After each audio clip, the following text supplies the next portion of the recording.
Okay, hello everyone. Good day from over here, and welcome to today's session where we are going to be talking about product management meeting.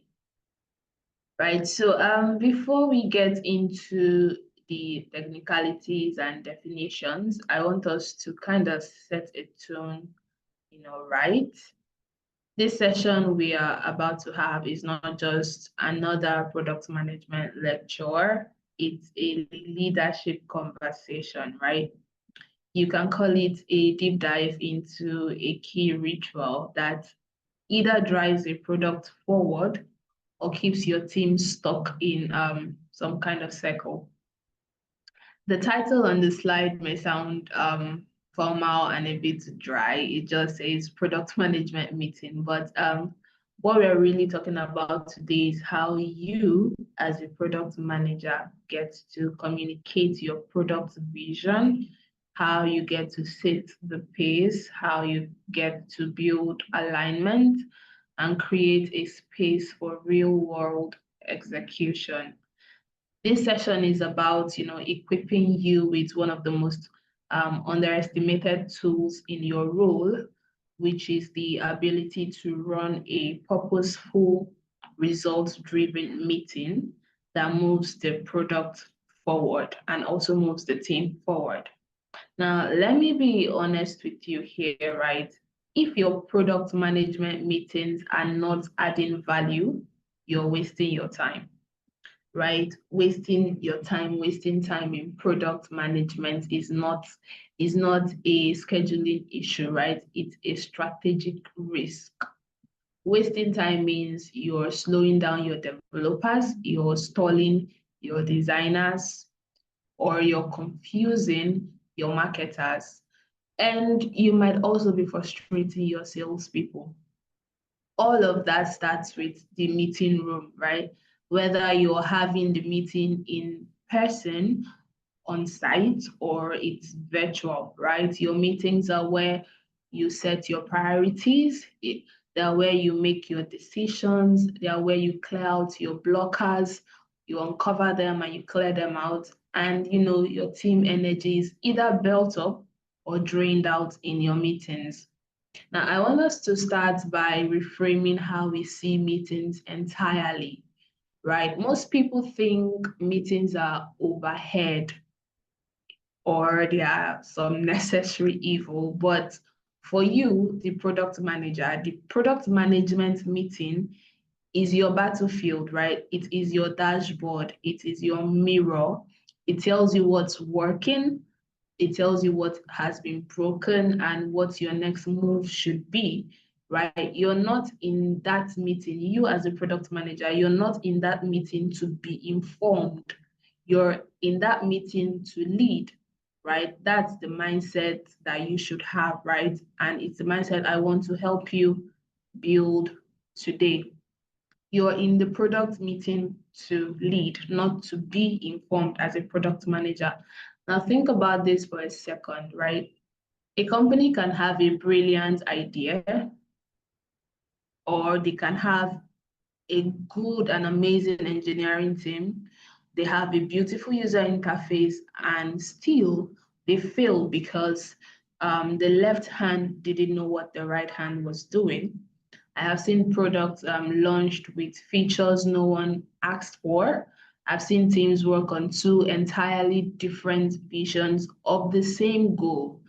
I've seen people pour resources into sprints that end up going nowhere. And the root cause of all those problems was just one simple thing: lack of alignment. And that's what these meetings are supposed to prevent. Now, the subtitle there says aligning strategy, collaboration, and execution. Now, this is a summary of everything we'll be discussing today. Those three words, they form the skeleton of any high functioning product team, right? Strategy means you know where you're going and why, while collaboration means you're bringing the right people together to figure out the how, right? And then the execution there means you're getting things done in the right order with the right urgency, right? Your product management meeting connects those three things. That's where strategy becomes action. That's where collaboration gets context. And that's where execution, kind of finds focus. If your meetings are not enabling these three things, then something needs to change. Let me walk you into, the reality of the average product team. On any given day, there are engineers trying to finish user stories, right? Designers are prototyping some flows. You have the customer support agents flagging complaints here and there.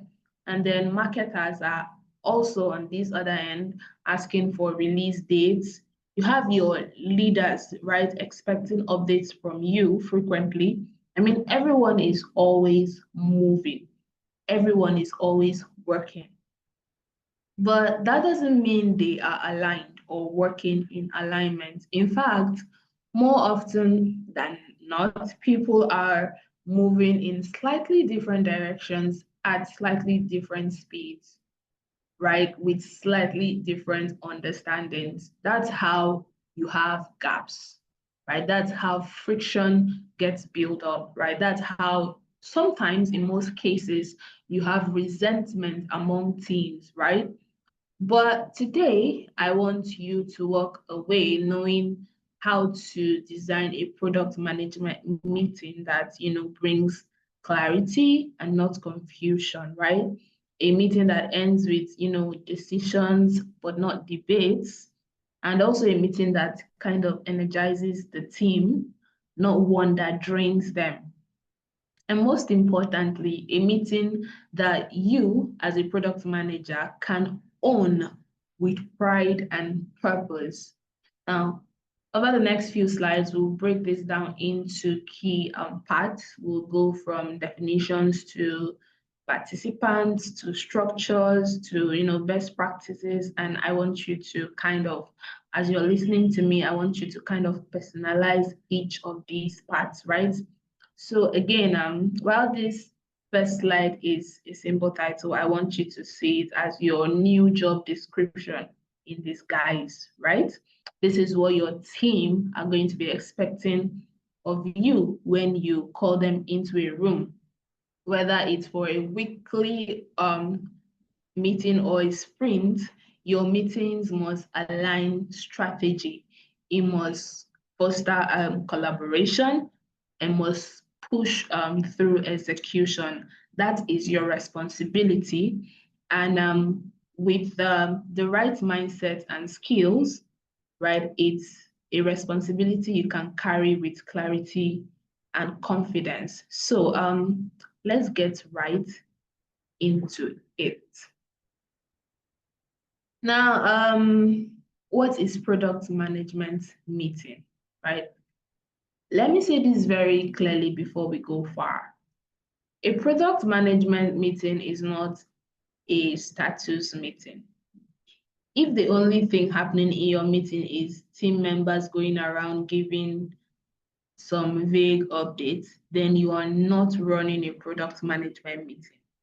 You're simply just holding a roll call, and that's not the same thing.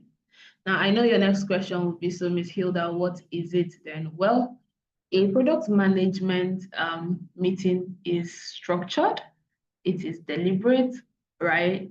And it is led by the product manager to align everyone involved in building or delivering and even supporting a product. Now, the focus is not on information for its own sake, right? The focus is on clarity. The focus is on alignment and action.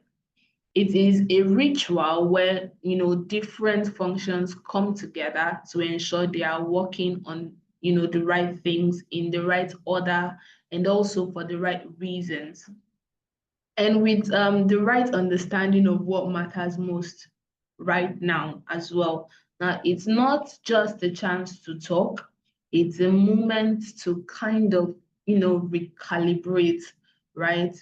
Okay, let me try to break this down from the product manager's point of view, which is your own point of view. Now, as the PM, you are the reason, sorry, you're the person, right, who sits at the intersection, right, of design, of engineering, of customer success, depending on how big your team is, of marketing, and the business strategy as well. Now, you don't necessarily do the work of any of these functions, right? But you are accountable for the success of the product, which means you are responsible for ensuring that everyone else is doing the right work in the right direction with the right amount of clarity and confidence. The product management meeting is where the leadership plays out, right? The leadership role plays out in real time. It's the room where you speak up and say, hey, what's changed in the market, or this is the priority we are trying to adjust based on the latest feedback we've been getting from our users, or things like we need to delay this particular feature and here is the reason why, right? It's also where you listen, you ask your engineers question, right, where the technical debt that we talked about during the last class is slowly being chunked out. You ask your designers if the recent prototypes align with real customer behavior. You ask your marketers whether they are ready to support the next release. It's where you pay attention to risk, right? Risk, and you clarify confusion. You cut through those noise that are in the heads of your designers and your engineers, right? And you help make a decision. Now, let me clarify something else that's important. This is not a generic um, project meeting either. Projects can be anything, right? What makes a product management meeting different is that the discussion is centered around the product, not just the task, right? Not just the checklist that you have, but the experience you're delivering to users. It's about value, it's about direction, it's also about the outcome, right? Now, what makes this meeting unique? You should know that at its core, right, a product management meeting is cross-functional. That means it brings together multiple perspectives, right, into one room. You have engineering on one side, marketing on the other, or maybe design, right? And then you have the Q&A, you have sales, you have operation, again, depending on your structure and how large or small your company is, right? Each of these people, sees the product from a different angle. And that's not a weakness, that's your biggest strength. But that strength only becomes productive when you, the product manager, bring it together with purpose.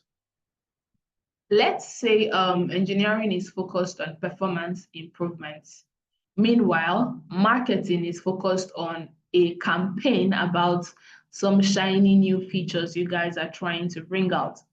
And customer success is seeing a rise in tickets about something that hasn't been scoped out just yet. Now, all these things are important to your team, but without proper alignment, your teams are working, they're going to start working in parallel, right? Not in partnership. So your job in product management meeting is to bring all of these pieces together. You should, become like their translator. Like I would always say, you should also be the connector and the integrator.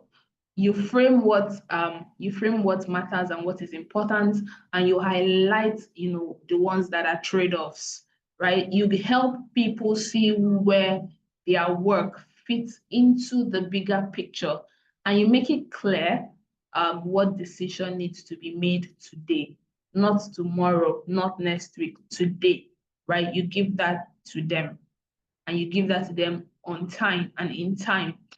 right? Now, let me give you a real world example. Let's say you're preparing for a product launch in 4 weeks. Please kindly give me a thumbs up if you can still hear me.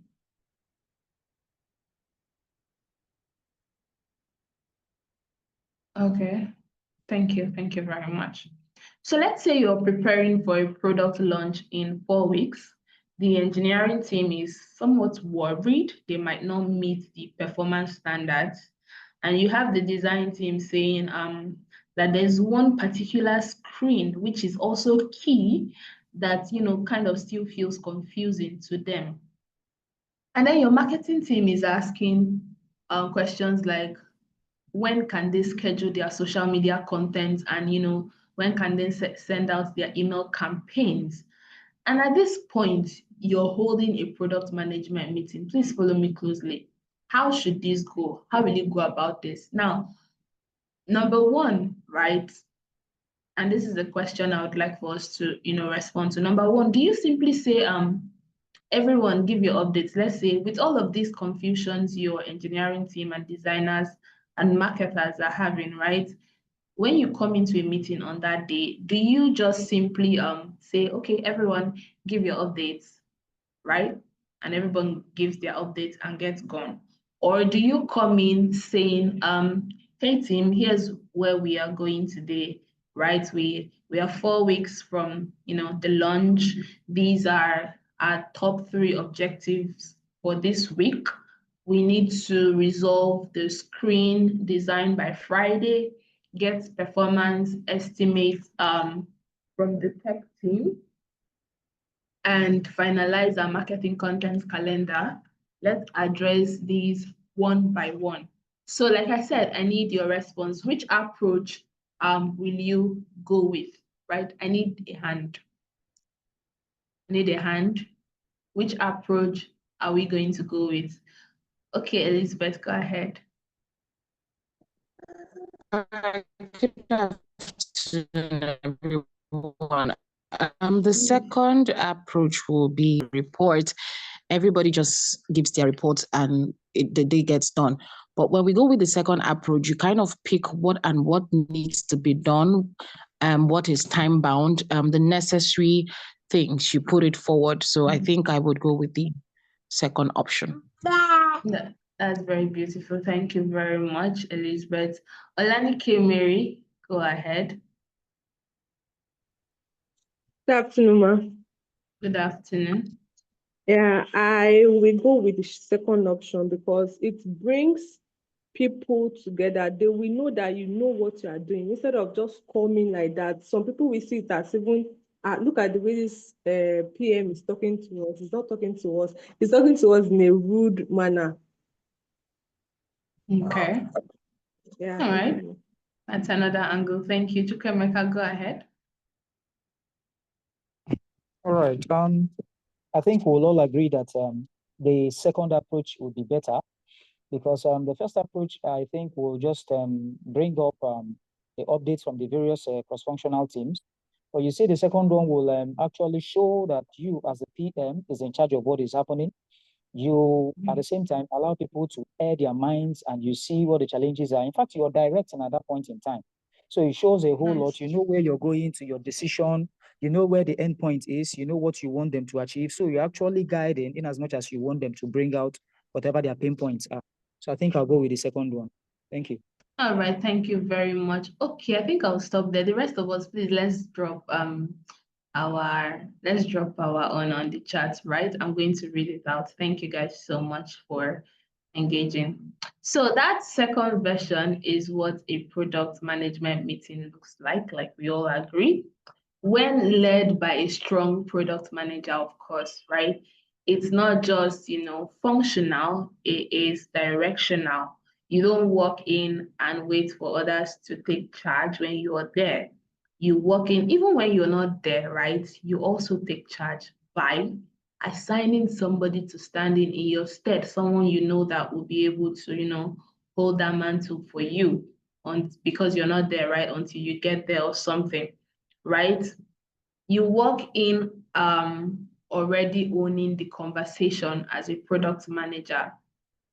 Now, another thing to keep in mind, this meeting is also your check-in with reality. By that, I mean, you ask questions like, are we on track? Do we still believe in the current plan? Have any new risk appeared in, either of the teams? Is the team demotivated, or is something blocking you? Your meeting is where those things become very visible. You're not there to pretend like things are fine, everything is going well. You are there to uncover what's not fine and do something about it. As a product manager, if everything is fine every day in your team, you're not doing your job, right? You're not doing your job right, because if people come to meetings every day and they are sitting with smiley faces, nobody has a blocker, nobody has an issue, somebody is not talking, something is going wrong, and then that is going to be a technical debt along the line. Now, let me say something else that is very important, right?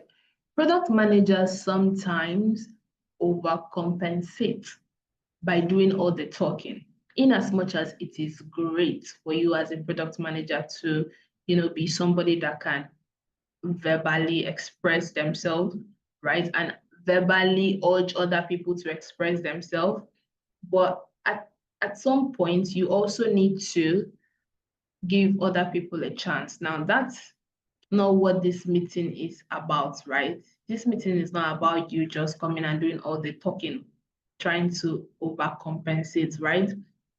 It's not your one-man show. It's like a facilitation space, right? Your strength lies in asking good questions, framing decisions clearly, and summarizing complexities into action steps, and ensuring that every person in the room walks out knowing what they are doing and why.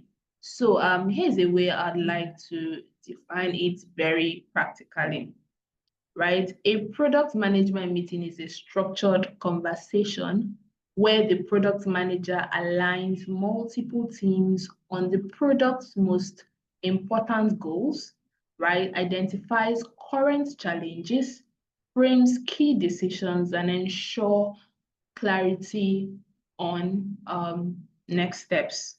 So let me further break that down. So you have structured. Now, that's an agenda, right? Give me a second. Yeah, structured. That's an agenda, right? Keeping people informed. Please confirm you can still hear me. I'm getting network notifications. Yes, we can hear you. Okay, thank you. Right, there's preparation, people know what to do and what to expect, and then you have conversation, right? This is not a monologue. There's a discussion, that's why it's called a conversation, right? There is listening and there's engagement. And then you have alignment. Everyone leaves the meeting clearer than they entered it. That's the test. If everybody leaves your meeting utterly confused, then you have failed that day. You have goal oriented. This meeting is not for dumping information. It's for progressing towards a goal or some goals. And it is decision focused. When something needs to be decided, it happens in the room, not deferred endlessly, right? And it is also clarity based. Everyone should leave knowing that knowing what the priority is and what their role in that priority is, right? Now, let me also address one more thing, which is timing and frequency. There is no one size fits all, right, model. Some teams do this weekly, some teams do this bi-weekly, some combine it with sprint planning, right?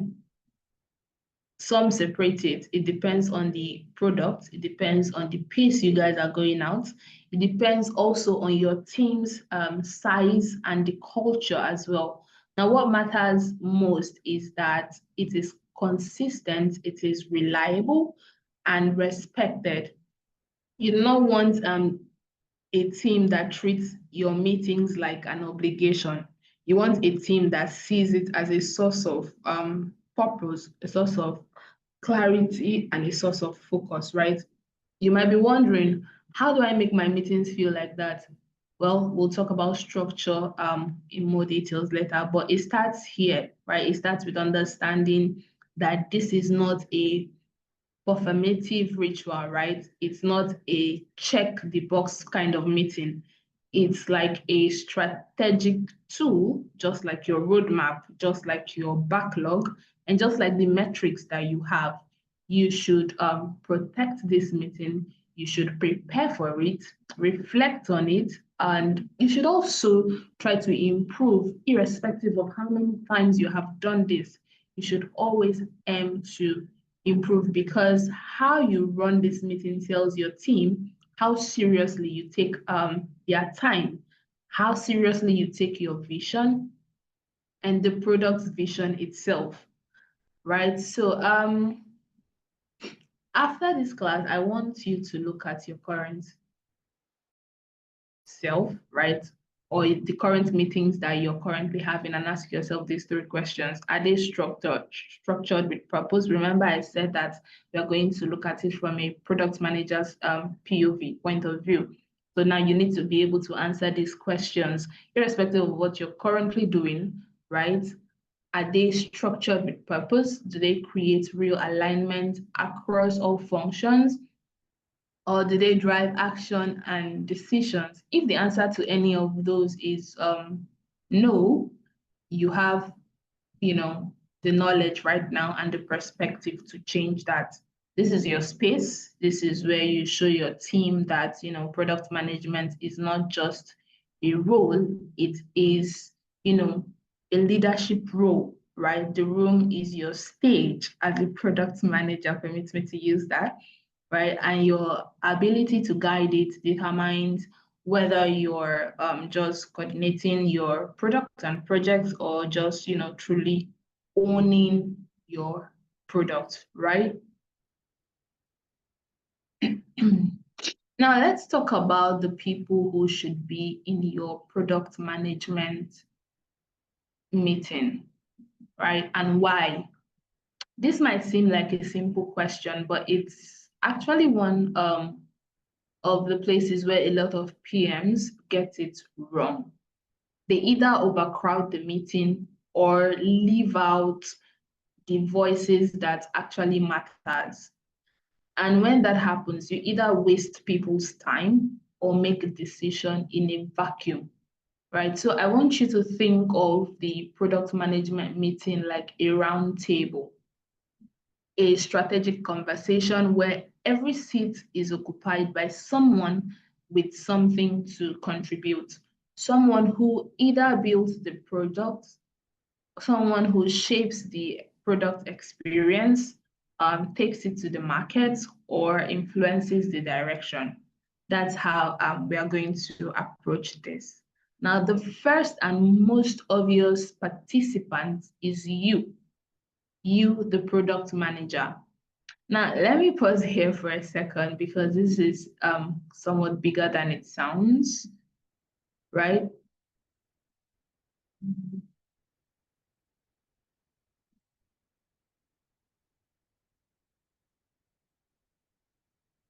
Sorry, I'm getting a notification that I'm still sharing the start screen. Is that true for everyone? Which screen are Yes, you ma'am. seeing? Oh boy, sorry about that.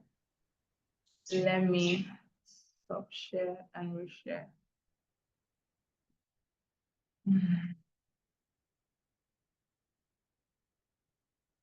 Okay.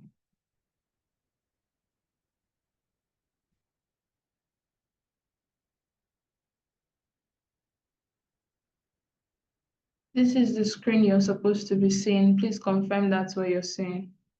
Key participants in a product management meeting.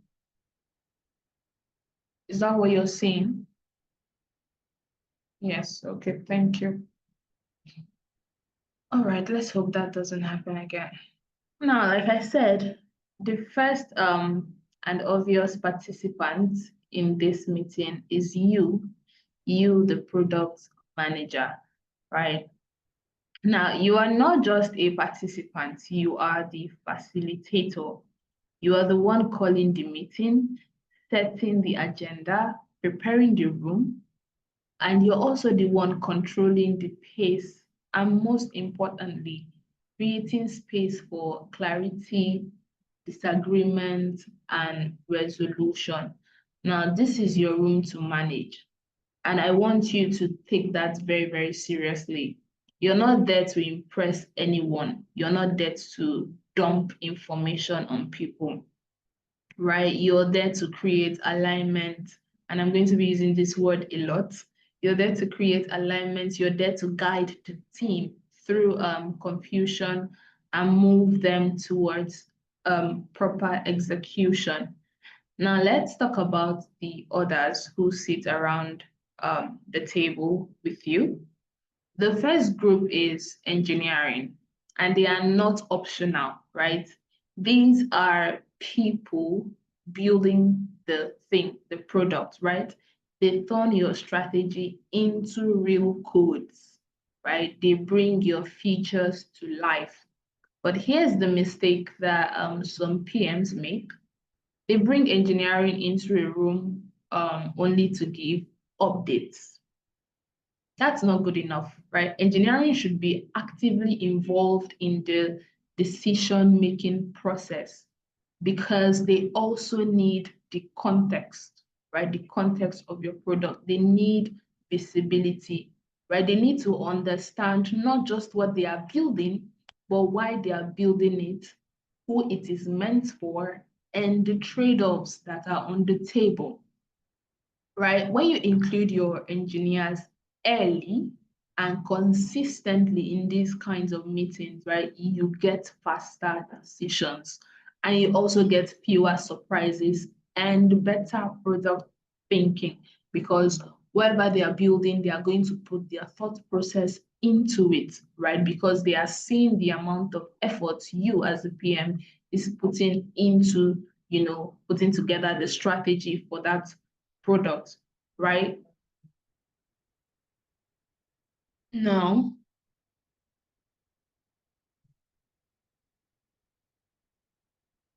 you can still hear me, right? Give me a thumbs up, please. Yes, we can hear you. All right.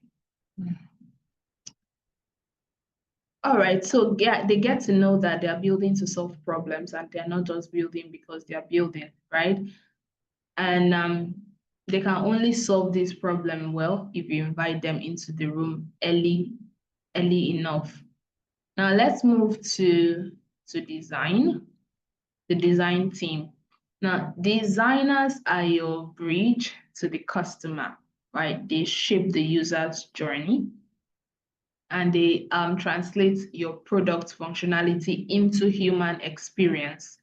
When you're discussing new features, new flows, or revision in this meeting, your designers must be present. You want them in the room, not just to show them mock-ups or not for them to show you prototypes, but to speak up when the user experience is being overlooked or compromised. You want them to advocate for the user when others are rushing to ship something that is somewhat half-baked. And more importantly, design often sits between vision and reality. They are the ones interpreting the product's intent and turning it into visual structure. And they can only do that well if they understand the business goals, right? If they somehow also understand the technical constraints, right? And the release timeline as well, all of which are, discussed in the meeting. So you shouldn't shut them out. You need to include them. Now, the marketing and sales. This is where a lot of PM gets passive.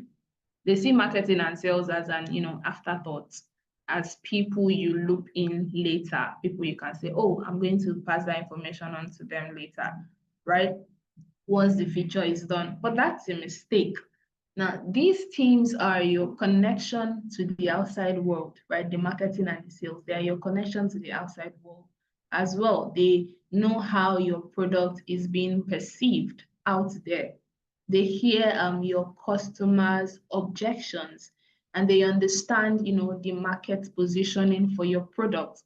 And when they are left out of this meeting, you lose an entire perspective that will help you build the right thing, or name it better, or position it in some smarter way, or even launch it stronger, right? When the marketing is in the room, the marketing team, when you have them in the room early, they can plan their campaigns more strategically. They can prepare content, that matches your product's timeline, and they can help shape how the product is received, not just how it is shipped. And remember, I said during the last class, if I say shipped, I mean launched for product, right? If you hear me say things like product shipped, I mean product being launched, right? So please let's not get confused.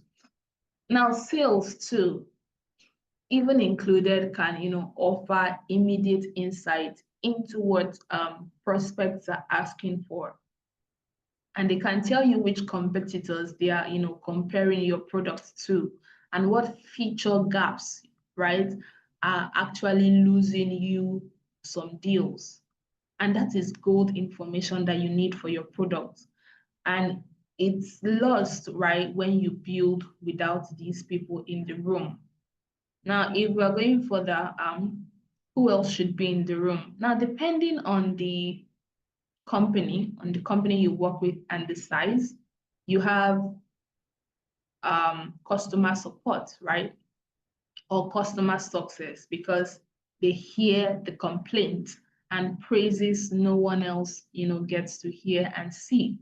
And you have the data analyst to help you validate assumptions or unpack metrics from some recent release. And then you have the Q&A. Everything has Q&A leads, right? Especially when you're close to launch or resolving regression. Q&A are the testers of your product. They test your product pre-launch and post-launch, right? And you also have legal or compliance for industries like fintech, healthcare, or enterprise software, right? You also have those as part of your team. If you have them, they should also be included. So you can see my next screen, right? Give me a thumbs up if you can see No, who we should. can.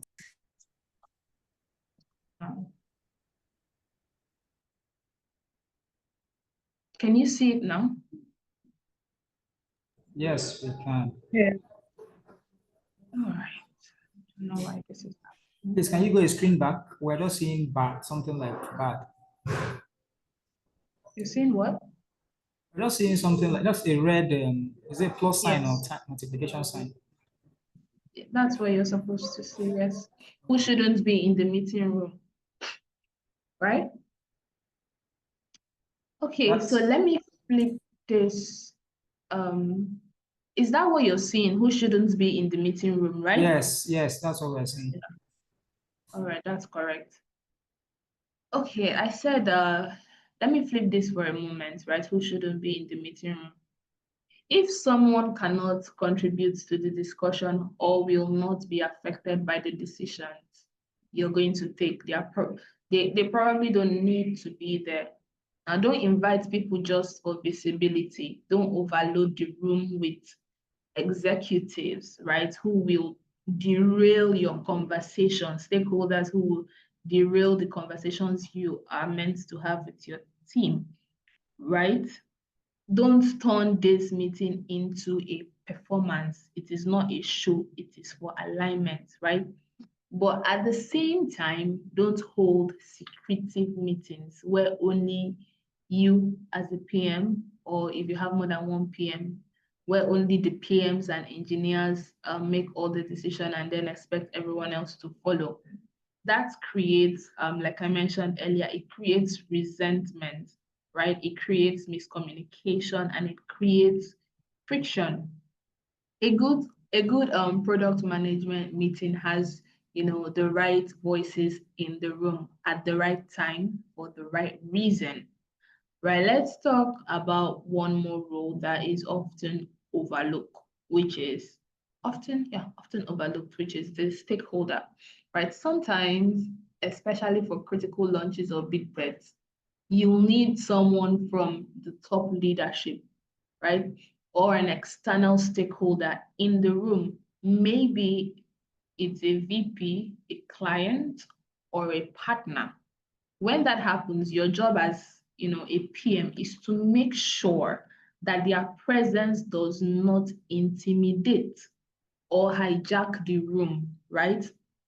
You prepare them, you prepare the team, and you keep the focus on decision and not product politics, right? You make sure that the team are not intimidated by his or her presence or their presence if they're more than one, right? You make sure that they do not also come and change the agenda of the meeting to something else. Now, stakeholder can offer valuable guidance. Yes, they can offer context or escalation power, but only if the rest of the team is still empowered to speak and contribute. And you're the one who has the power to do this, right?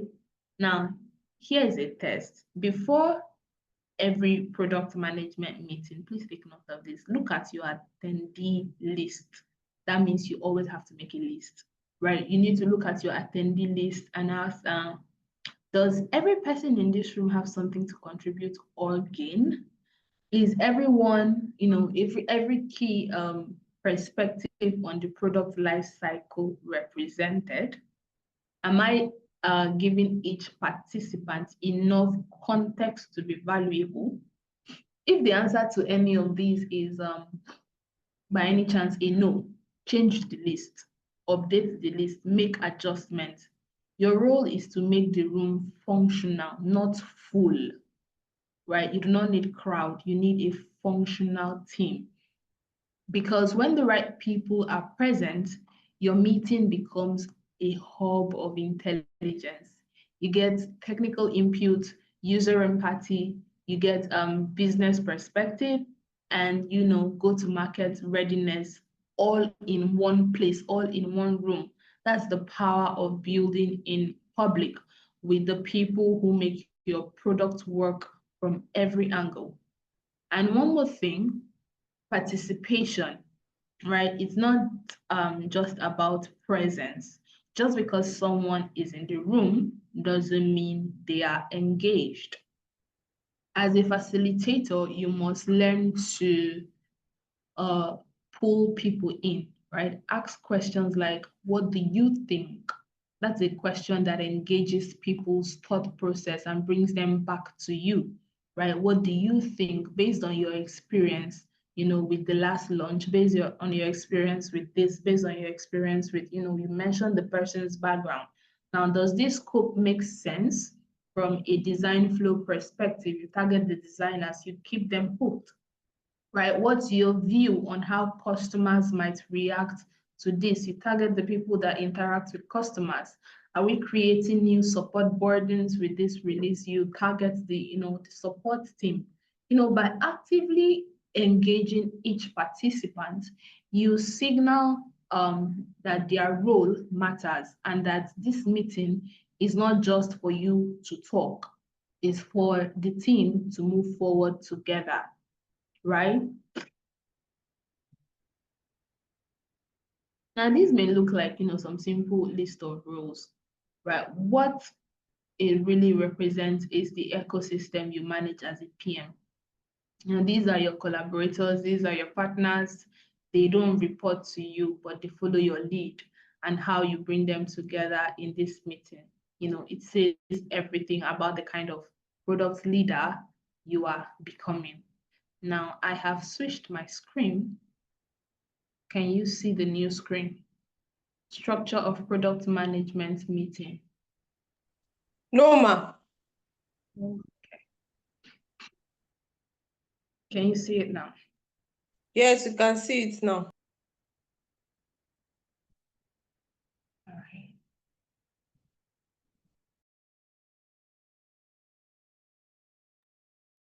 Okay, so we're in structure of product management meeting. This is one of the most important parts of the session, because if you get this part wrong, everything else you've done, your vision, your prep, your team lineup, they will all fall apart. A poorly structured meeting, right, wastes times. A well-structured one creates a good momentum. So I want to start this part by stating something you must never forget, and that is your structure is your control. Never forget that your structure is your control. It gives you control. Without a solid structure, even the smartest team will wander about. And your engineers will go deep into technical rabbit holes. Your marketers will bring up future launches in the present. Your designers will ask for extra time on feature you deprioritized in the last sprint. Now, all valid conversation, right? But not all of them belong in the same room or the same meeting. Your job is to build and guard a structure that keeps the team productive, that keeps the team focused and, respectful of everyone's time and attention. So I'm going to break this down into 4 key sections, right? These 4 parts should be present in every product management meeting, regardless of the company size now, right? Regardless of the company size, the team maturity, or sprint cycle. These 4 parts, they need to be present. And the first one we have is agenda overview. We always start here, always. A product management meeting without a clear agenda is like going into a forest without a map. You might explore, yes, but you won't arrive, your destination. As the product manager, it's your job to define the purpose of the meeting before it starts. Not when the Zoom call begins. That's not when you start to define the agenda. Not when you have everybody seated in a room. That's not when you start to define your agenda. And it's not 5 minutes into your meeting either, right? That means you send out an agenda at least 24 hours in advance, ideally earlier, right? The agenda should include what will be discussed, why it matters, what decisions we need to make, who is driving each conversation, and many more. Now, when I say agenda, I don't mean a to-do list or a calendar, a calendar invite with some bullet points like, feature updates, sprint notes, and, all of those lists, right? Now, you're the leader in that room, so show it in your clarity of communication. For example, for agenda, you could say, number 1, update on last sprint's goal, 5 minutes. I hope we are following. Please leave an emoji on the chat. Let me know we are still together. Leave an emoji. Okay, thank you, Favor. Okay. It's just Favor that is following me. That's interesting.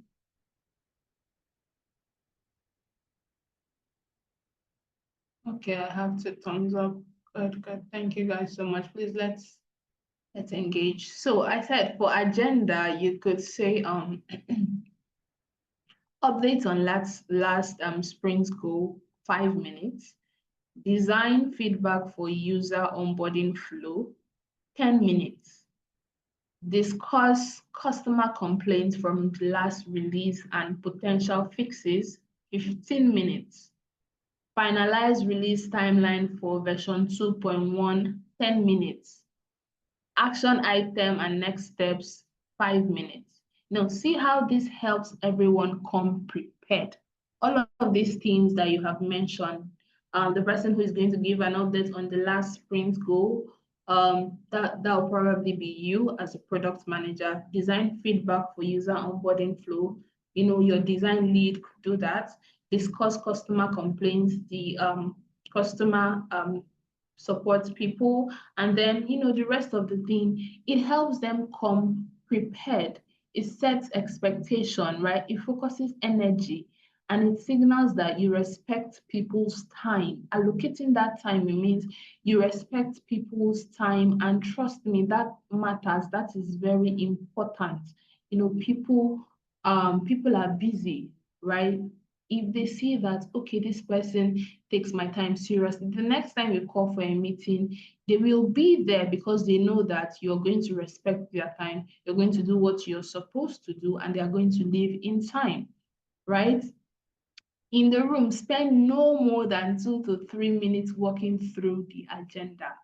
Please, when you're trying to read out the agenda, because you already sent it before the meeting started, they have read it, right?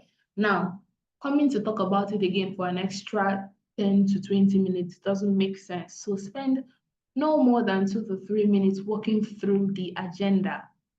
And then team progress and roadblock, that is the second structure, right? Once the room knows the plan, the next thing you do is let teams speak. Not for long, right? When you let them speak, you're not, letting them do that for long. This is not a full-blown report session. What you want here is scripts, right? Focus, right? Updates that, highlight what got done since the last meeting, what were you able to achieve. That's why it's called team progress and roadblock. What challenges the team is facing, any changes in priority, timeline, or the scope that they were given. Now, here's where structure becomes, very crucial. You should time box each update. If you have 3 key teams, say the engineering, the design, and marketing, give each team a clear time window. For example, engineering, you have 5 minutes. Focus on blockers, surprises, and anything we need to decide on today. Now, do not let anyone ramble. You have the power. Do not let anyone ramble. As the PM, your job is to guide people away from unnecessary details. If someone starts explaining line by line of their code, right, of their code issues, or showing pixel measurement on a button, pause them and tell them to stop, right? And the way you can do that, or what to say to them at that point when you pause them, is, for example, this sounds like a separate working session, right? Let's pack this and return it offline. Or if it was an on-site meeting, let's have another meeting for that, right? This right here is how you protect the value of the meeting. Not everything rather needs to be discussed in a particular meeting. The product management meeting is not the place to debug code or fix design inconsistencies. You're there to align on purpose and flag major roadblocks, right? You're not there to fix your alignment issues. Make it a habit for the team to surface blockers clearly. You can even use a structure like what we planned, what we achieved, what was blocked, what we need. Those 4 structures, right? Those 4 W's. What was planned, no. What we achieved, what was blocked, and what we need. Now, this encourages honesty. If someone is behind or struggling, the room hears it and can help.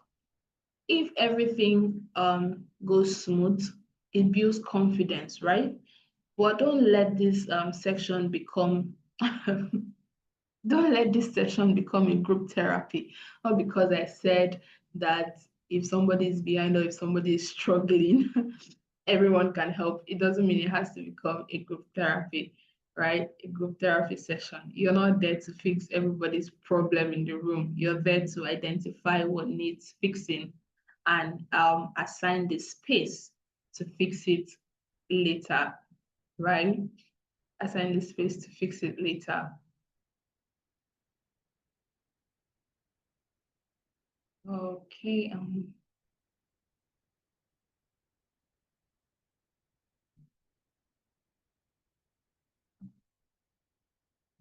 So you can still see my screen, yeah?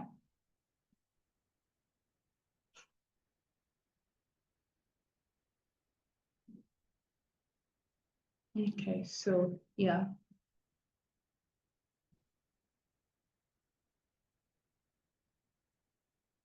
So the next one is priority discussion and decision points. Yeah, we kind of have an error on our slide. Apologies for that. But the next one is priority discussion and decision points. Please let's listen carefully. This is the beating heart of your meeting. Once updates are done, we now step into the part that defines leadership, right? Yes, I know. Yeah, I'm still on structure. I am in the third point. I said that we have a typo on our slide, so just listen to my explanation, okay? The third one is supposed to be priority discussion and decision. We have 4 points and we are on the third one. Now, once updates are done, we now step into the part that defines your leadership. What do we need to decide today? What do we need to clarify or adjust, or what do we need to commit to? Now, this one is not random, right? This is where you, as a product manager, brings data, you bring feedback, and you bring some insights or questions. And then you get to say things like, we need to discuss this, we need to choose a direction, we need to make some trade-offs. Now, this could be things like, should we launch this feature now or wait for another sprint? Do we reassign engineering efforts to, address some major bugs that we have? Is the design ready for development handoff, or do we need more corrections and iteration? And you could probably ask if the marketing is aligned with our new roadmap and so on.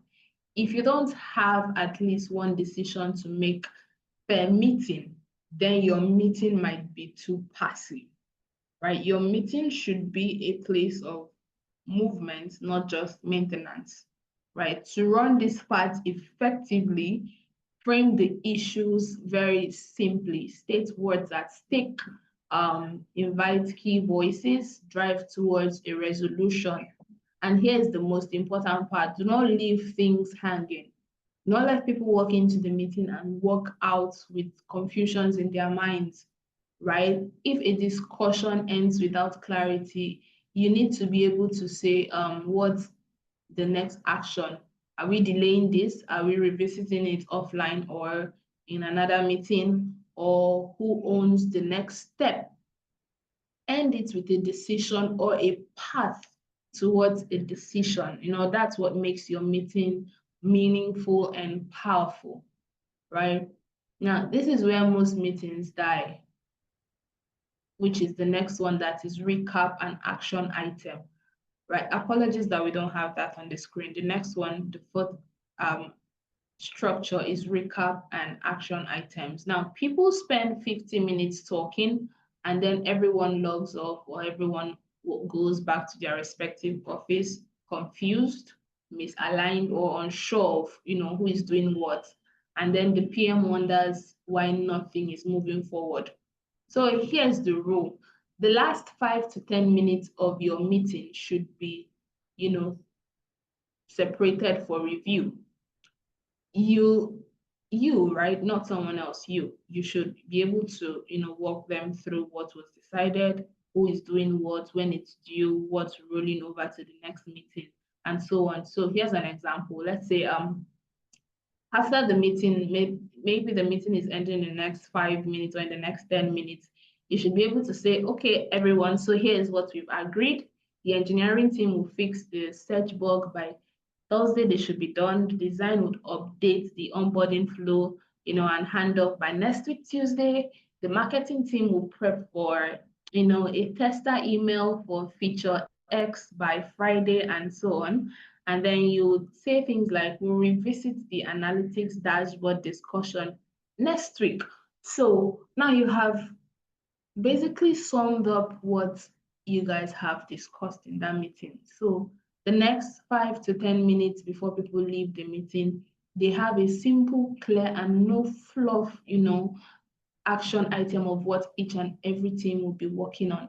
And after the meeting, within the hour, if possible, send a written recap, a meeting minutes, right? If possible, it can be sent through your communication channels, Slack, Discord, or wherever, or it can even be forwarded to their emails, right? Whatever your team uses, but make it public, right? This is where you get to have accountability. They get to have something to always go back to.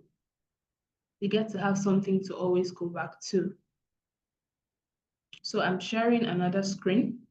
Confirm you can see it. Yes, we can. All right, so this is, a wrap up, right, of your meeting structure, agenda to focus everyone, updates to inform the team and, expose challenges, discussions to make decision, and then recap to drive action. With this structure, you don't just run meetings, you will be able to lead through the meetings that you have. Your team will begin to trust that this conversation will move, the product forward. They see you as, someone who values their time. They see you as someone who listens to the room and, pushes the work to completion. And they will always come prepared if you have these structures rather. They will always come prepared. They will always come to speak up. They will come to follow through. And if you follow these structures, right, the results you're going to have will be progress. The results you're going to have will be real. It will be consistent. It's going to be from one visible progress to another. So before we move to the next one, I need you to also personalize this one. Pen down all of these structures and make sure you use it in your day-to-day life. If you use it in your day-to-day life, you'll be able to kind of sync it in with your product management life going forward. So confirm you can see the next screen. Yes, we can. You can see best practice for product management meetings. Good. So now that we've explored the structure of a product management meeting, let's get into something that elevates your meeting from good to great or best practices, right? Okay, yes, you can see my screen. Thank you. Now, see, structure is like, the structure we just finished talking about is like the skeleton, right? It holds things up. But best practices, right? Those are your muscle memory, the things that make the experience smooth, the things that make it human, efficient, and productive. Now, these are habits, they are behaviors and disciplines, right? That turns a meeting into a decision-making machine and make you, the PM, a trusted facilitator, not just a task collector, right? So in this section, I want to walk you through the real world do's and don'ts of running effective product management meetings. And these aren't some fluffy tips, no. They are, field tested principles I want you to use and even customize to your personality and your future team culture, right? When you start managing teams. So let's get right into them. Number one, always set a clear agenda. If this feels like a repetition, then that is good, right? It's that important that we always have to repeat it. The best meetings never start with confusion, they start with clarity. You don't open the meeting asking, so what are we discussing today? You have already thrown your team into confusion with that first question. right? You walk in, you take charge, and then you say, okay, here's today's agenda, here's what we are deciding, here's what we're reviewing, here's what we're discussing. And don't wait until the call starts if it's a virtual meeting, or do not wait until everybody starts looking at you if it's an on-site meeting, right? Send it ahead a day before, just like I said. Always send your agenda in on time, right? Give people a chance to prep. Now, your agenda should not just say design updates. I've talked about all of that. I've talked about the structure of what your agenda should look like. I always tell PMs, your agenda is your authority, right? The sharper it is, the stronger your leadership feels in the room, right? The second one is start and end on time. This one is simple, right? It's simple but powerful. Now, respect people's time. If the meeting starts at 10 a.m., now start at 10 a.m. If you sent out a notification that, oh, we have a meeting at 10 a.m., please start by 10 a.m. If you won't be able to start by 10 a.m., send a notice on time, right?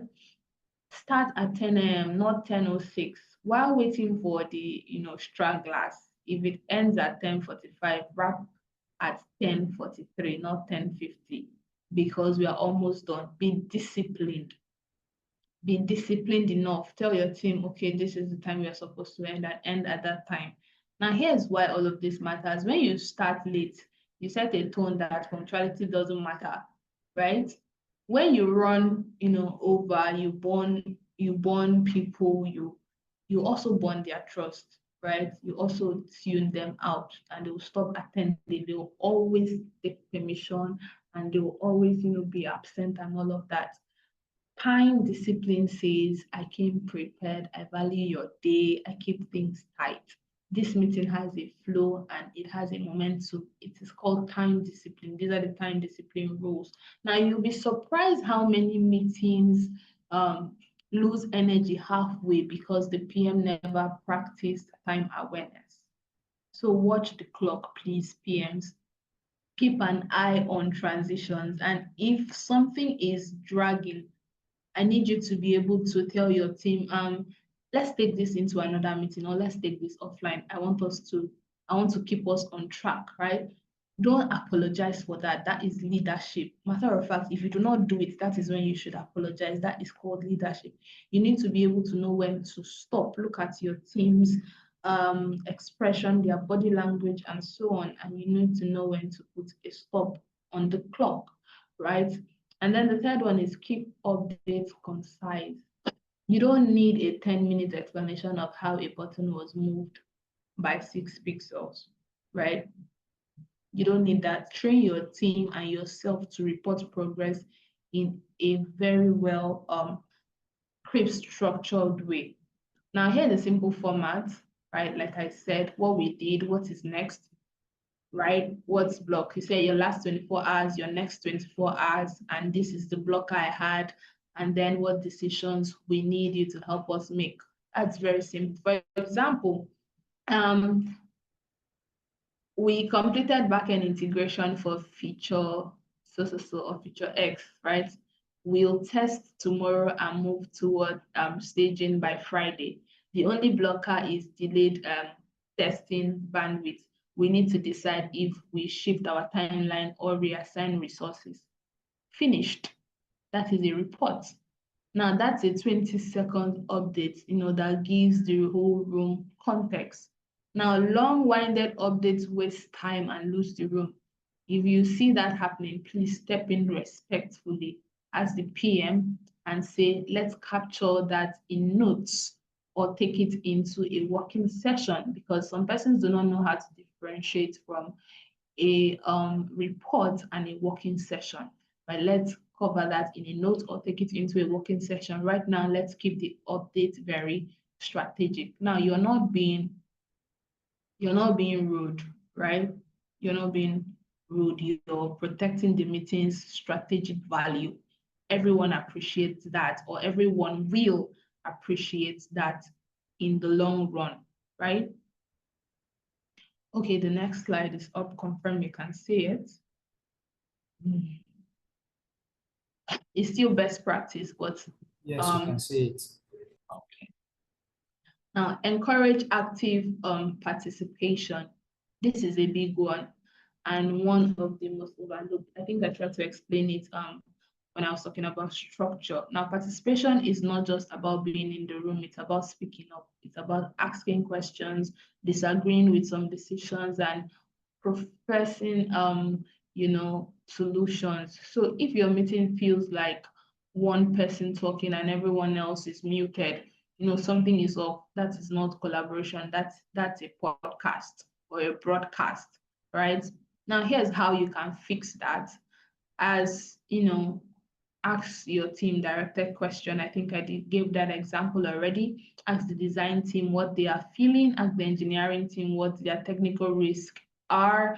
Ask the marketing team, what kind of clear go-to-market message they have for release, and maybe allow them read them out, okay?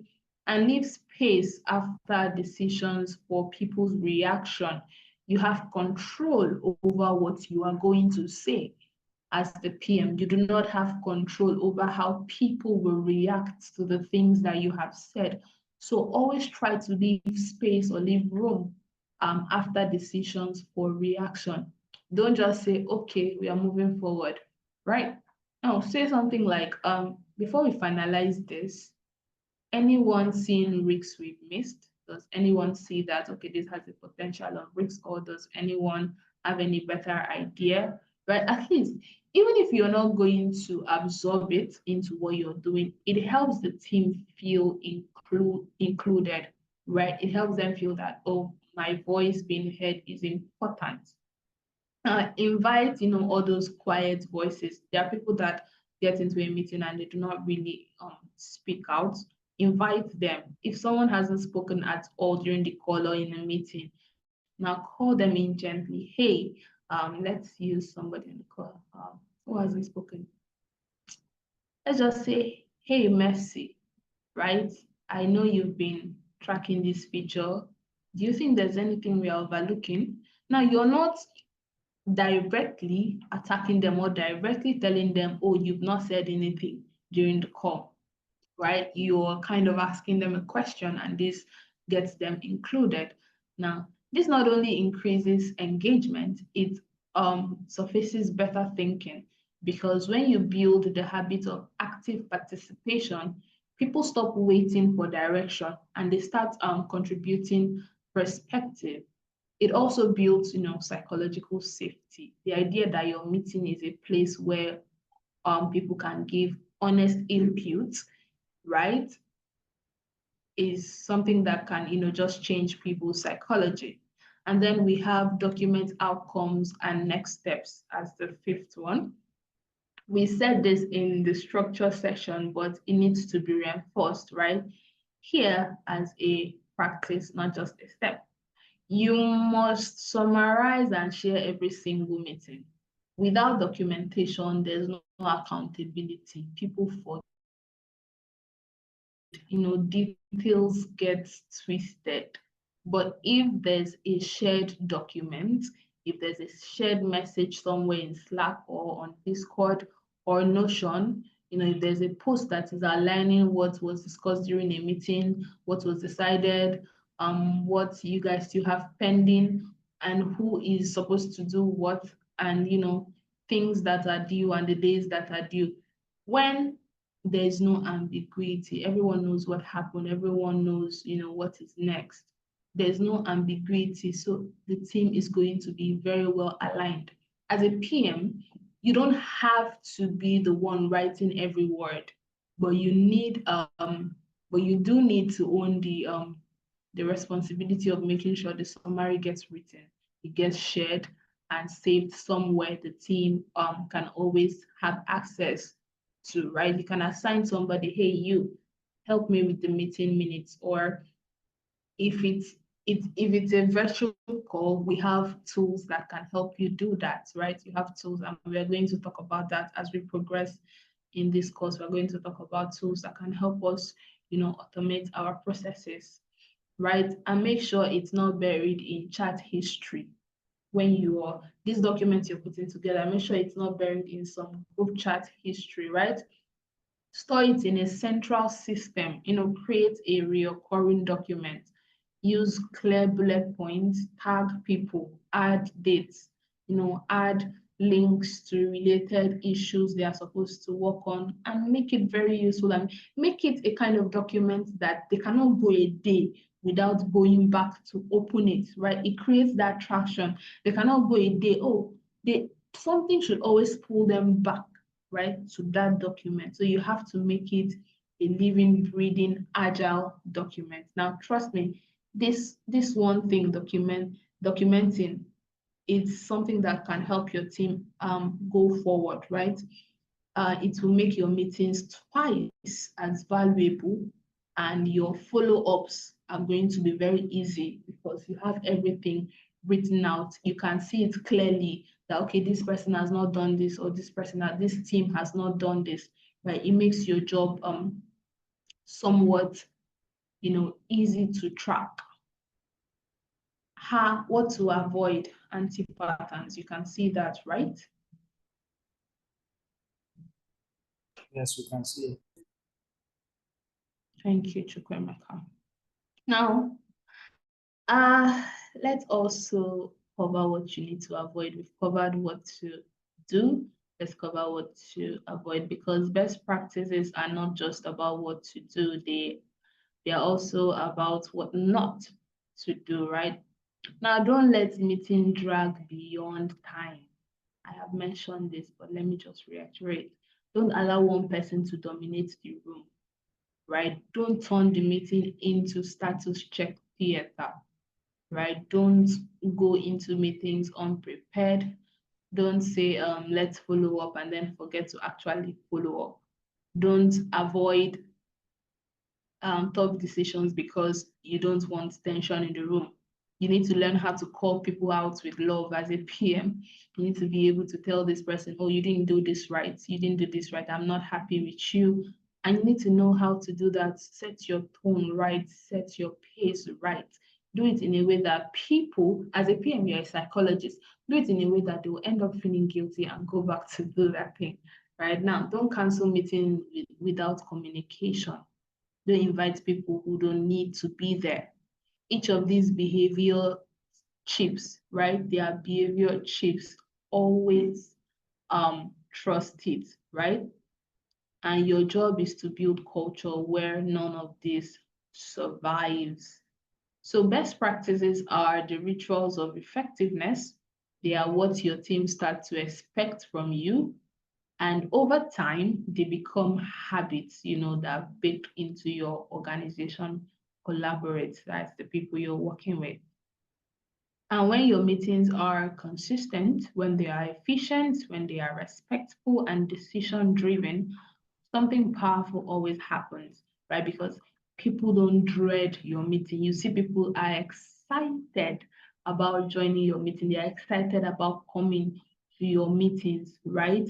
They look forward to them because they walk in knowing that clarity will be created, that their confusions are going to be cleared, and work will move forward smoothly.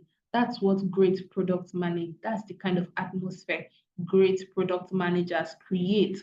They do not create confusion and chaos, right? But they create clarity and momentum. And I cannot stretch this enough. As a good product manager, you create clarity and good momentum. Over to the next screen. Types of product management meetings. And we can all see that, I believe. Yes. Okay. So let's answer, some question. What type of meetings does a product manager actually, run or participate in? Right? As a product manager, what type of meeting do I run, or what type of meeting do I participate in? Because so far we've been talking about the core product management meeting, that strategic weekly or bi-weekly alignment meeting where the PM brings the cross-functional team together to, talk roadmaps, blockers, priorities, and decisions. But in real life, you will run, attend, or be invited into varieties of meetings, each with, you know, different purpose, different structures, and different energy. And if you don't treat them all the same, if you treat them all the same rather, or if you bring the same tone, the same level of prep or expectation to every meeting, you're going to miss the mark. So what I'm going to give you now is a mental map of all the key meeting types you'll likely encounter as a PM. And I'll break each down for you, what it is, why it matters, when it happens, how you should show up to it, and so on. Think of this as your PM meeting menu that I believe after this class, we should all go back and put together your PM meeting menu. So the first one is the weekly product sync, right? The weekly product, and that's the core PM meeting that we just talked about. We've already spent, you know, most of the session discussing those because that is your central job as a product manager. And this is the heartbeat of product development, the one where everyone aligns, participants, you know, are cross-functional, your team, and then you discuss frequency. Maybe it's bi-weekly, or it's weekly, or it's daily, and you discuss duration, maybe 30 to 60 minutes. And then also you share the purpose, right? The purpose of that is to share progress, unblock some stuff, update your priorities, and make decisions. Now, here are the hosts for this weekly product sync. Now, you own the agenda. You as a product manager, you lead the meeting. It's your arena. You already know how to run this agenda. You know, it's time boxed, updates, right? Collaboration, decision, follow-ups, everything we've covered earlier applies in this weekly product sync. The second one is sprint planning and sprint review. If your team works in Agile, this one is non-negotiable, right? Sprint planning happens at the beginning of a sprint. Sprint review happens at the end of, you know, that sprint. Now let's break this down. We have A, which is sprint planning. This is where the product and engineering team agree on what will be done in the next sprint. Usually one sprint lasts 1 to 2 weeks, right? So you get to discuss what is going to be done in the next sprint.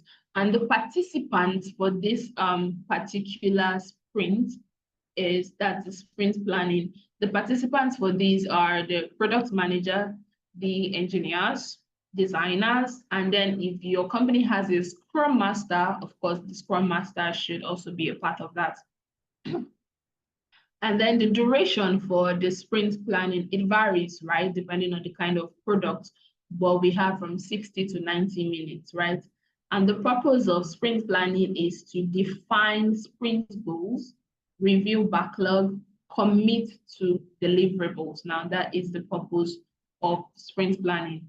Now, you show up here as the voice. By you, I mean you as a product manager. Now, you show up to this kind of meeting as the voice of the why, right? Remember, as product manager, we have a lot of questions. We ask why, we ask what, we ask when, right?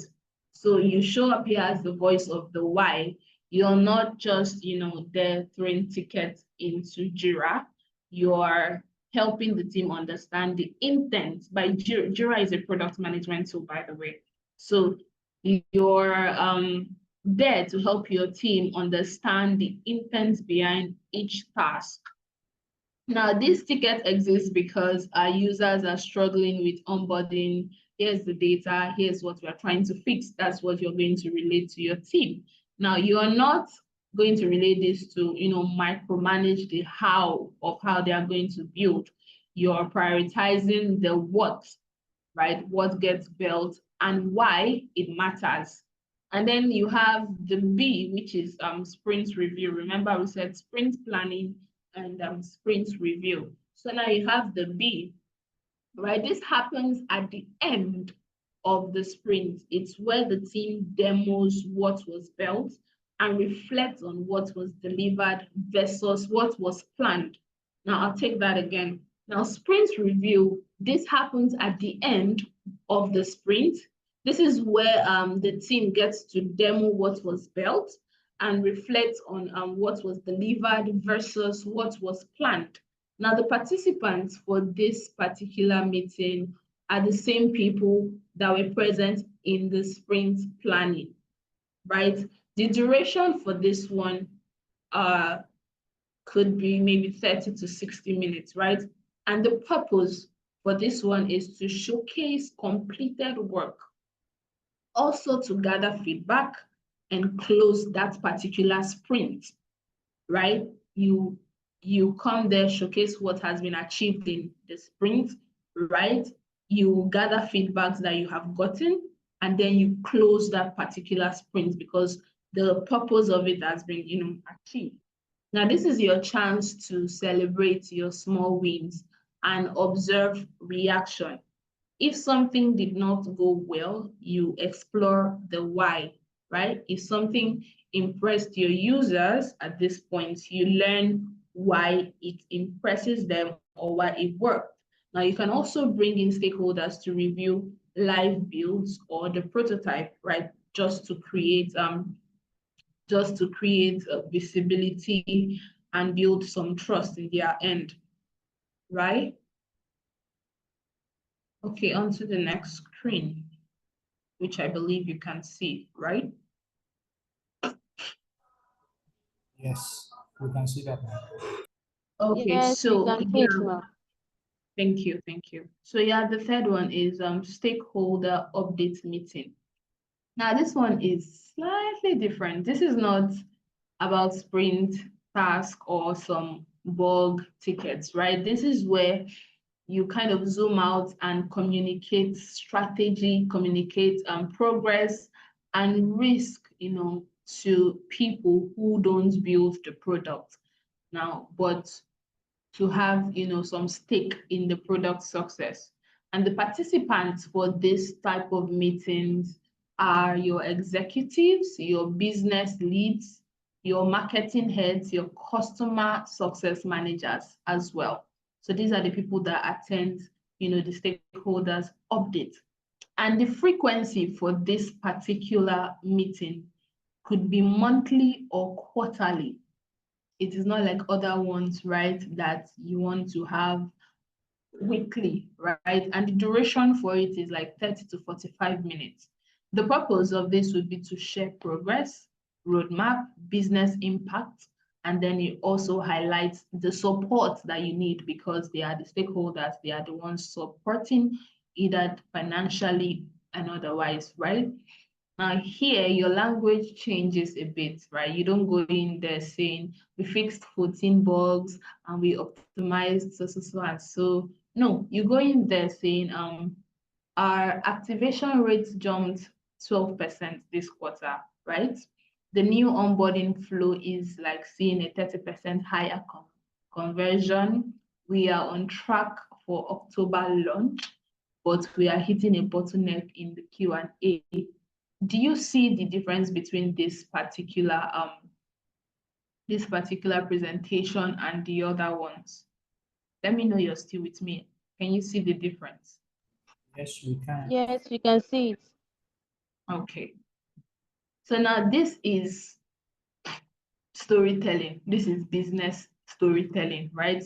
You are going to use visual. Now, in as much as you're trying to just sum this all up for them, you're not trying to give them the unnecessary little details. You have to make it visible to them visually. Now, you're going to use visuals, you're going to show graphs. If it's a virtual meeting, you're going to share your screen and show these things. But if it's an on-site meeting, you're going to also present your screen and just walk them through the graphs, talk about the user impact, be honest about the trade-off and the risk you guys experience, and never surprise them. Let this meeting be a place where they get clarity of what has been going on, not confusion, right? And then you have discovery and research sessions. These are your thinking meetings, right? I call them thinking meetings. They are exploratory, right? You're this is where you have your messy board, right? They are where ideas are born. They are where your ideas are validated or thrown out the window. And the participants rather for this kind of meeting are your PMs, your designers, your UX researchers, and sometimes, not always, right? Sometimes engineers as well. And the frequency for this is ad hoc, right? Or early in a product cycle, very, very early, because this is still your ideate phase, right? And the purpose is to explore problems, review your research, brainstorm solutions, and things that just help set the foundation for that product. You're not leading at this point with answers, right? You're leading out of curiosity, right? Not because you have all the answers, but because you're trying to get answers. We've seen a drop in engagement on a feature. Why? What are users telling us? What are we missing? All of those kind of questions. You bring data, you bring recordings, you bring interviews, right? You let engineers flag the feasibility as well.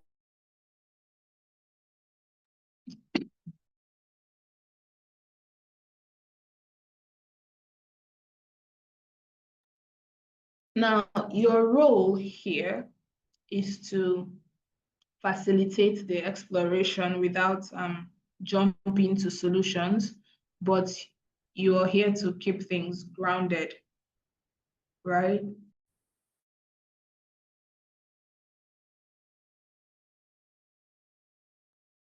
And you're there to ask, what are the assumptions we are making?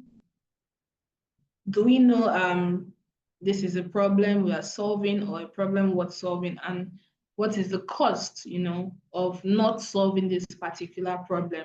And what is the gain of solving this problem? Now, these sessions, they often turn into real product ideas. So please treat them like intellectual playground. They should be very structured, very open, right? And then you have the retrospective meeting.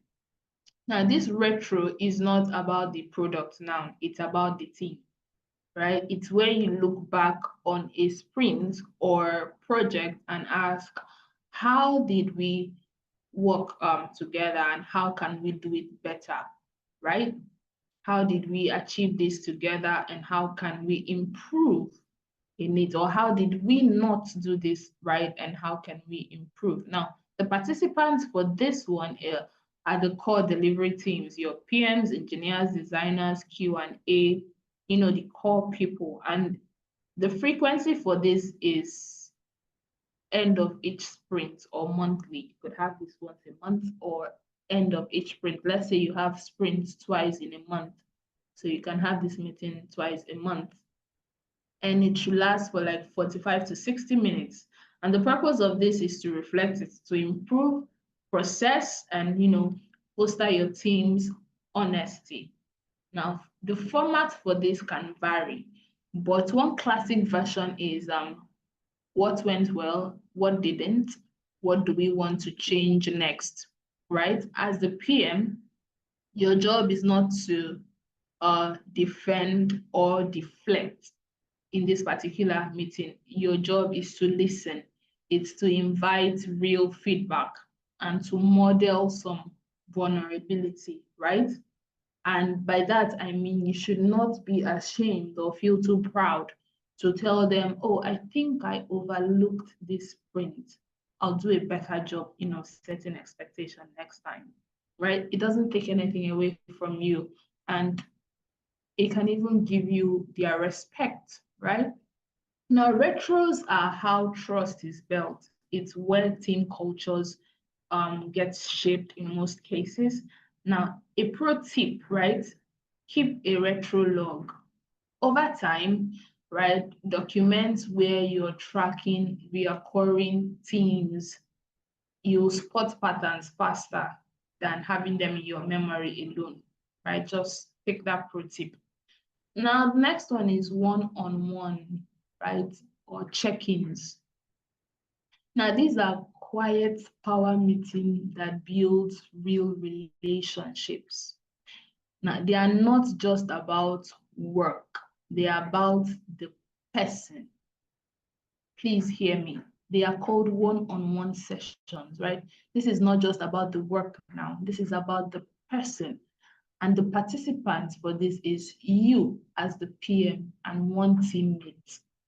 This is not a general meeting, this is one-on-one, right? It is you as a PM and one of your teammates per time, right? It could be one of the engineers, one of the designers, or any which way you want to do it. Now, the frequency for this kind of meeting is weekly or bi-weekly or even monthly, depending on, how new your team is, or depending on how relative you have gotten with your team, right? And the duration for these one-on-one is not something that should be too extensive, 20 minutes, 30 minutes, right?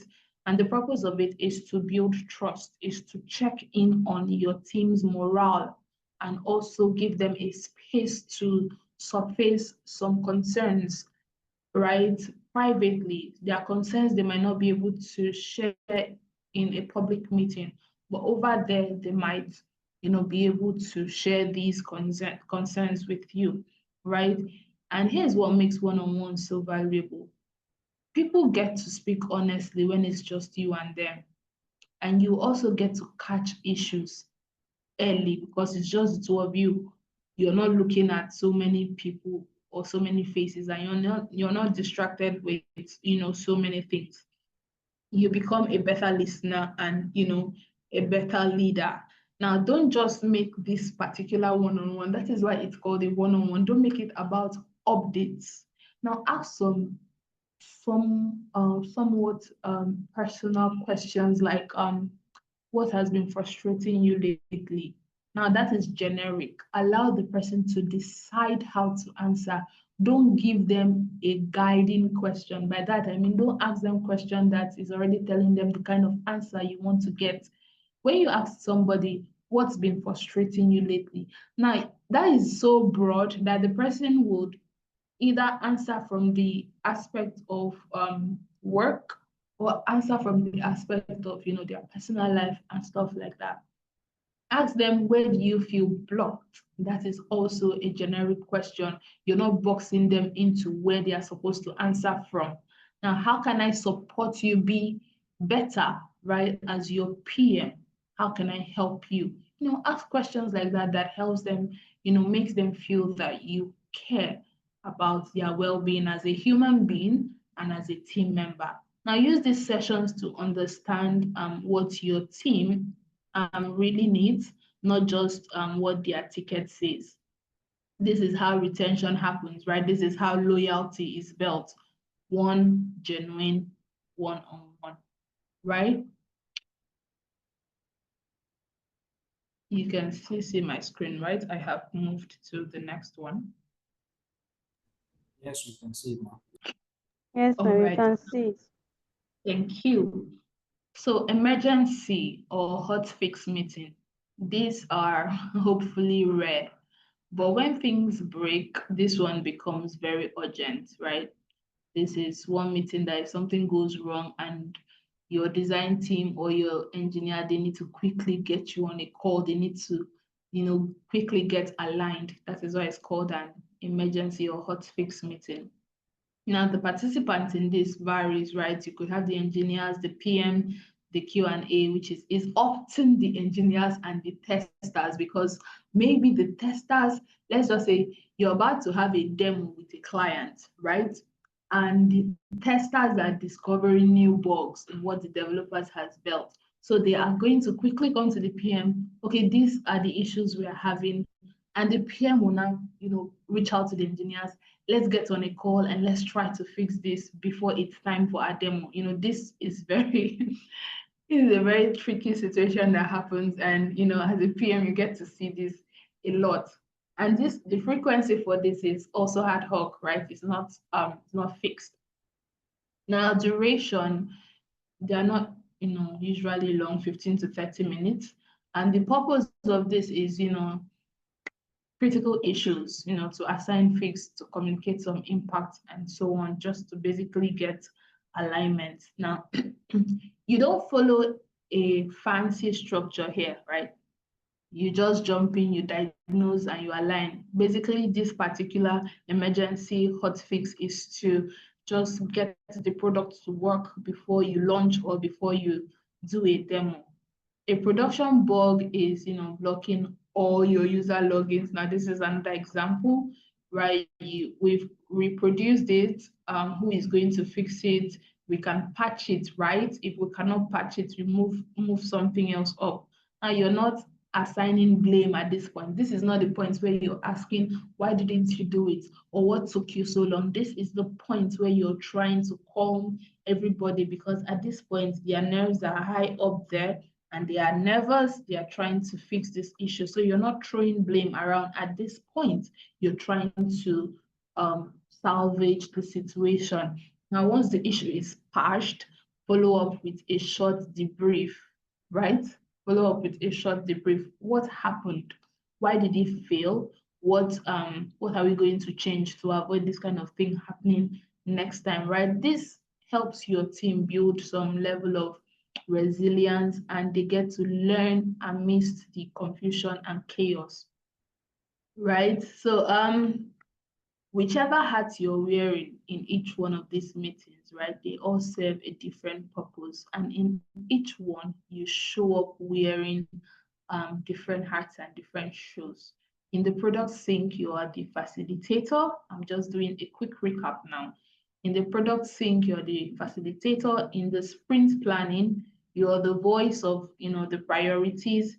In the stakeholders updates, you're the storyteller and the visual shower.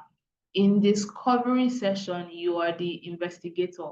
And in the retro that we just talked about, you're the mirror. And in one-on-one, you are the coach, right? While in the hot fix, you are the stabilizer. That's the emergency. You're trying to stabilize the situation. Now, what makes a great product manager is not running more meetings, right? It's showing up correctly to the meetings that matters. That is what makes you a great product manager.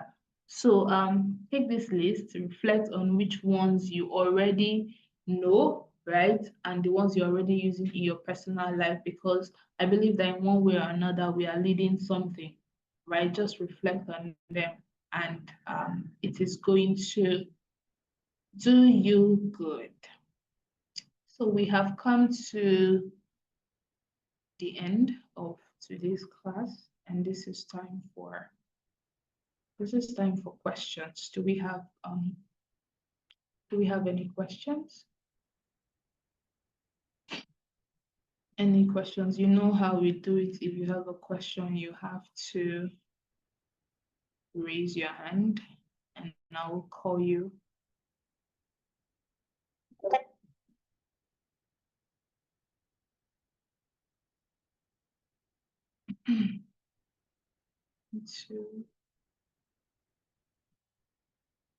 Okay, no hand is raised. So you can always use the Discord channel, tag me if you have a question. So we are almost 2 hours into the class.